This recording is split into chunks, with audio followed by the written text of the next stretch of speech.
Hello everyone, welcome back to my channel Baby Blossom. आज हम बात करने वाले हैं एक ऐसी टेक्निक के बारे में है जिसे हम स्वॉडलिंग कहते हैं या फिर बेबी रैपिंग भी कहते हैं। स्वॉडलिंग में हम एक न्यूबॉर्न बेबी को या फिर बहुत छोटे बच्चे को एक ब्रीदेबल कपड़े में लपेट कर रखते हैं ताकि उसे काम और कंफर्टेबिलिटी मिल सके। स्वॉडलिंग सुनने में बहुत आउटडेटेड लग सकता है, लेकिन इससे बच्चों को काफ़ी सारे फ़ायदे होते हैं। जो न्यूबॉर्न बेबीज़ है, हम सब ने अक्सर देखा है कि वो काफ़ी ज़्यादा रोते हैं अपने इनिशियल टाइम में। उसका जो कारण है कई बार पेरेंट्स भी नहीं समझ पाते। बाकी सारी चीज़ों का ध्यान रखने के बावजूद भी बच्चे काफ़ी ज़्यादा रोते हैं स्टार्टिंग के टाइम में। कई बार बच्चे अचानक से सोते सोते डर के उठ जाते हैं। ये जो सारी चीज़ें हैं, इसका जो कारण होता है वो होता है डिस्कम्फर्ट जो बच्चों को हो रहा होता है एक अलग एनवायरनमेंट में आने की वजह से। क्योंकि जब बच्चे अपनी मदर की वूम्ब में होते हैं तो उन्हें एक अलग तरीके का माहौल मिलता है वहाँ पे। आप लोगों ने देखा होगा, स्पेशली जो लास्ट का ट्राइमेस्टर होता है उस टाइम पे बच्चों के पास मदर की वूम्ब में मूवमेंट के लिए भी ज़्यादा जगह नहीं बचती है। आप लोग ये चीज़ अल्ट्रासाउंड में भी नोटिस कर सकते हैं कि जो बच्चों का जो नेचुरल पोजीशन होती है वो अपने हाथ और अपने पैर को इस तरीके से सुकोड़ के रखते हैं। उनके हाथ और पैर बहुत ज़्यादा मूवमेंट के लिए उनके पास जगह नहीं होती। यही रीज़न होता है कि जब बच्चा जन्म भी लेता है तो उसके बाद भी आपने देखा होगा काफ़ी दिनों तक बच्चे के हाथ और पैर बहुत ज़्यादा उसकी बॉडी के ऐसे आसपास रहते हैं। वो अपने हाथ और पैरों को हमेशा इस तरीके से जकड़ के रहते हैं। और अब अपने जन्म के बाद जहाँ पहले उसके पास जगह नहीं होती थी अपना मूवमेंट करने के लिए, वो बहुत ज़्यादा एक बहुत थोड़ी सी जगह में बहुत कोजी माहौल में रहता था। अब उसे एकदम से खुला खुला माहौल मिलता है। पहले जहाँ बच्चे कपड़े भी नहीं पहनता था, अब सडनली हम उसे कपड़े भी पहनाने लगते हैं।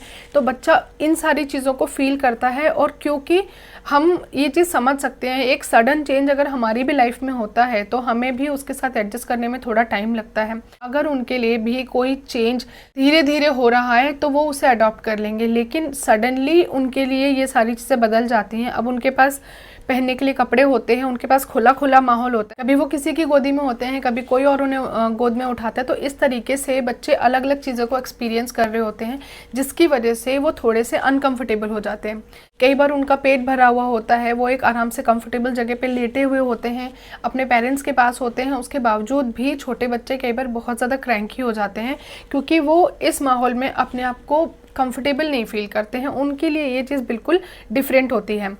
अब स्वॉडलिंग कैसे हेल्प करती है बच्चे को रिलैक्स और काम रखने में। जब आप किसी भी बच्चे को एक ब्रीदेबल कपड़े में लपेट के रखोगे तो उसके पास मूवमेंट के लिए बहुत ज़्यादा जगह नहीं होगी। उसकी बॉडी भी एक वो वार्मथ फील कर पाएगी, जो गर्माहट है, क्योंकि उसके पास अब बहुत ज़्यादा ओपन स्पेस नहीं है। उसकी वजह से इस चीज़ को रिलेट कर पाता है अपने पहले के माहौल से जो उसे उसकी मदर के वूम्ब में मिलता था। जो वार्मथ और कोजीनेस उसे वहाँ मिलती थी, वही चीज़ बच्चा यहाँ पे भी फील करता है। एंड इसकी वजह से वो बहुत ज़्यादा सिक्योर और बहुत ज़्यादा रिलैक्स फील करके आराम से कंफर्टेबल हो जाता है। किसी भी बच्चे को स्वॉडल करके रखने का जो मेन पर्पस होता है वो होता है कि उसको अच्छी नींद मिल सके और उसको कंफर्टेबिलिटी मिल सके। क्योंकि जो न्यूबॉर्न बेबीज़ होते हैं उनको अपने स्टार्टिंग के टाइम में 18 से 20 घंटे की नींद लेना बहुत ज़रूरी होता है। ये हम सब जानते हैं कि शुरुआत में जो बच्चों का ग्रोथ और डेवलपमेंट होता है उसमें उनकी नींद एक बहुत इंपॉर्टेंट रोल प्ले करती है। जितना अच्छे से बच्चा और जितना कंफर्टेबल होकर बच्चा सोएगा, उसकी ग्रोथ और उसकी डेवलपमेंट उतनी ही अच्छी होगी। तो अगर बच्चा कंफर्टेबल होकर सो ही नहीं पा रहा है, वो बीच बीच में बार बार डिस्कम्फर्ट होकर जग रहा है, रो रहा है, तो कहीं ना कहीं ये एक अच्छी चीज़ नहीं है उसके ग्रोथ और डेवलपमेंट के लिए। तो अगर आप अपने न्यूबॉर्न बेबीज़ को स्टार्टिंग के टाइम पे अच्छी नींद देना चाहते हो, कंफर्ट देना चाहते हो, तो आप इस स्वॉडलिंग की या फिर रैपिंग की जो प्रैक्टिस है इसको फॉलो करके अब बात आती है कि हमें बच्चों को कब तक स्वॉडल करके रखना चाहिए। बच्चों को हम किसी भी कपड़े में रैप करके करीबन 2 से 3 महीने तक रख सकते हैं, क्योंकि 3 महीने तक आते आते बच्चे अपने काफ़ी सारे जो सेंसेस हैं वो डेवलप करना स्टार्ट कर देते हैं। 3 महीने का वक्त काफ़ी होता है बाहर के एटमॉस्फेयर में उनको एडजस्ट करने के लिए भी, तो वो काफ़ी सारी चीज़ों से एडजस्ट करना सीख जाते हैं। अब बात करते हैं कि स्वॉडलिंग के क्या क्या बेनिफिट्स होते हैं। स्वॉडलिंग बच्चों को सबसे ज़्यादा जिस चीज़ में हेल्प करती है वो करती है उनको काम और रिलैक्स रखने में, क्योंकि अब बच्चों को वो वार्मथ मिल रही होती है। जब वो एक कपड़े में लपेट के सो रहे होते हैं, उन्हें वो गर्माहट मिलती है और वो फील कर पाते हैं पहले जैसे माहौल में अपने आप को। तो उसकी वजह से बच्चे अपने आप में काफ़ी ज़्यादा सिक्योर और काम फील करते हैं, जिसकी वजह से वो बहुत ज़्यादा रोते नहीं हैं और रिलैक्स रहते हैं। जो दूसरी चीज़ है वो है बच्चे अब काफ़ी काफ़ी अच्छी नींद ले पाते हैं और काफ़ी लंबे समय तक नींद ले पाते हैं, क्योंकि बच्चे अब रिलैक्स हो जाते हैं। सडनली बीच बीच में वो सोते सोते उठ के रोने नहीं लगते हैं। उनको एक लंबी नींद लेने में भी बेबी रैपिंग की एक्टिविटी काफ़ी हेल्पफुल होती है। जो अगली चीज़ है वो है जो बच्चों की बैक मसल्स होती हैं, जो अभी धीरे धीरे डेवलप हो रही हैं, उनको भी इस एक्टिविटी से काफ़ी ज़्यादा स्ट्रेंथ मिलती है, क्योंकि आप बच्चों को रैप करके उन्हें उनके पीठ के बल सुला देते हैं, जिससे उनकी जो पीठ की जो बैक मसल्स हैं उनको भी काफ़ी ज़्यादा हेल्प मिलती है ग्रो करने में। जो नेक्स्ट चीज़ है वो है बच्चे अपने आप को सुलाना या फिर सूद करना सीख जाते हैं। अगर बच्चे को बेबी रैप आपने नहीं किया हुआ है, बच्चा सडनली उठ गया है सोते सोते, तो आपको इनिशिएटिव लेना पड़ेगा या फिर आपको बच्चे को हेल्प करनी पड़ेगी दोबारा सोने के लिए। लेकिन अगर बच्चे को आपने रैप करके सुलाया हुआ है तो बच्चा, क्योंकि जब वूम्ब के अंदर था तो वो अपने आप जगता था, अपने आप सोता था, वहाँ कोई नहीं होता था उसे सुलाने के लिए, जगाने के लिए। तो इस वजह से, क्योंकि अब बच्चा रैप होके सो रहा है, उसे वो गर्माहट मिल रही है, उसे लगता है कि मैं उसी माहौल में हूँ, तो वो अपने आप को सूद करना सीख लेता है और अपने आप कई बार बच्चा जगने के बाद दोबारा सो भी जाता है। जो अगला बेनिफिट होता है वो ये है कि बच्चा किसी भी अननेसेसरी चीज़ों का आदी नहीं हो जाता है, क्योंकि कई बार छोटे बच्चे जब बहुत ज़्यादा रो रहे होते हैं तो पेरेंट्स क्या करते हैं, उन्हें कंधे पे लेके घंटों घूमते रहते हैं इधर से उधर, ताकि बच्चे को थोड़ा सा आराम मिल जाए, बच्चा डिस्ट्रैक्ट हो जाए और आराम से सो जाए।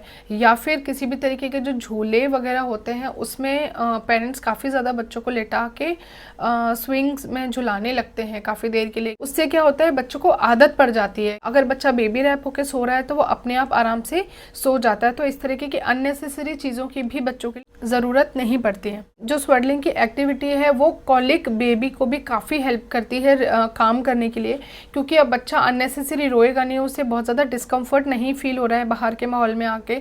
तो अगर बच्चे का पेट भरा हुआ है और अगर बच्चे को किसी भी तरीके की दिक्कत नहीं हो रही है तो उसके अलावा बच्चा फालतू में अननेसेसरी रोएगा नहीं। इसलिए जो कॉलिक बेबीज़ होते हैं उनको भी काम करने के लिए स्वेडलिंग की एक्टिविटी काफ़ी हेल्पफुल होती है। अब नेक्स्ट है कि जब आप बच्चों को रैप कर रहे हो या फिर जब बच्चों को स्वेडल कर रहे हो, उस टाइम पे आपको किन चीज़ों का ध्यान रखना है।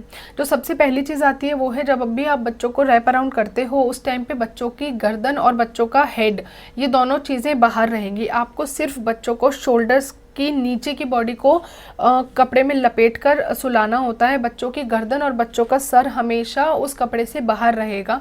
इस चीज़ का आपको ध्यान रखना है।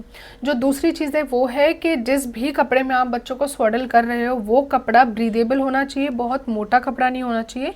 वो कपड़ा हल्का होना चाहिए, सॉफ्ट होना चाहिए, ताकि बच्चे की स्किन पे वो एक सॉफ्ट टच उसे फील हो, जिसकी वजह से वो कंफर्टेबल फील कर सके अपने आप में। तो जो कपड़ा आप बच्चों के लिए यूज़ करेंगे वो ब्रीदेबल होना चाहिए। आप मसलिन का कपड़ा ले सकते हो, आप कॉटन का कपड़ा ले सकते हो। तो बेसिकली आपको बहुत एक सॉफ्ट टेक्सचर का कपड़ा बच्चे की स्वेडलिंग की एक्टिविटी के लिए चाहिए। जो नेक्स्ट होता है वो है, कभी भी आपको बच्चे को बहुत टाइटली लपेटना नहीं है। जब भी आप बच्चे को रैप करें तो आपको इस चीज़ का ध्यान रखना है कि बच्चे के लिए इतनी जगह होनी चाहिए बच्चे के लिए कि वो अपने पैरों का हल्का फुल्का मूवमेंट कर सके। क्योंकि अगर आप बच्चे को टाइट लपेट देंगे तो बच्चे को कंफर्ट और काम देने का जो आपका पर्पस है वो पूरा ही नहीं हो पाएगा।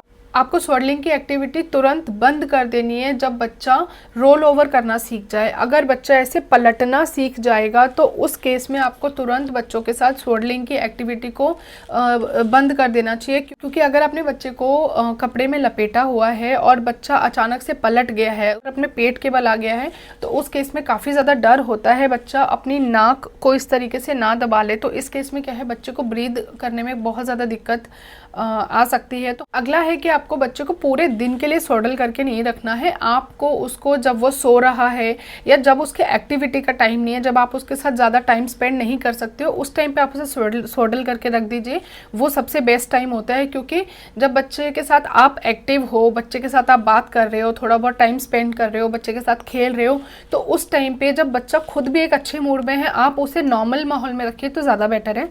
क्योंकि आपको धीरे धीरे बच्चे को अल्टीमेटली उसी माहौल में लाना है। तो हमेशा पूरे दिन के लिए स्वॉडल करके रखना एक गलत प्रैक्टिस होगी। हर बच्चा अलग होता है, कुछ बच्चे 3 से 4 से 5 महीने तक भी इस एक्टिविटी को एंजॉय करते हैं और अपने आप को स्वॉडल करके रखने में काफ़ी ज़्यादा कंफर्ट महसूस करते हैं। लेकिन कुछ बच्चे स्टार्टिंग से ही इस एक्टिविटी को पसंद नहीं करते और वो शुरू से ही स्वॉडल होने में अपना इंटरेस्ट नहीं दिखाते हैं। तो ये आपको फाइंड आउट करना है कि आपका बच्चा किस चीज़ में ज़्यादा कंफर्टेबल है, कैसे बच्चों को स्वॉडल करना है। इस चीज़ का वीडियो आपको YouTube पे काफ़ी सारे मिल जाएंगे, तो आप वहाँ जाके एक बार अच्छे से सीख सकते हैं कि किस एज के बच्चे को किस तरीके से प्रॉपरली स्वॉडल किया जाता है। तो ये बहुत सिंपल सा टॉपिक था लेकिन बहुत इंपॉर्टेंट था न्यूबॉर्न बेबीज़ के लिए, उनकी इनिशियल लाइफ को ईजी और कंफर्टेबल बनाने के लिए। तो अगर आपको आज का टॉपिक क्लियर हुआ हो तो इस वीडियो को एक लाइक ज़रूर करना, इस वीडियो को शेयर ज़रूर करें एंड मेरे चैनल को सब्सक्राइब करें। Thank you so much for watching.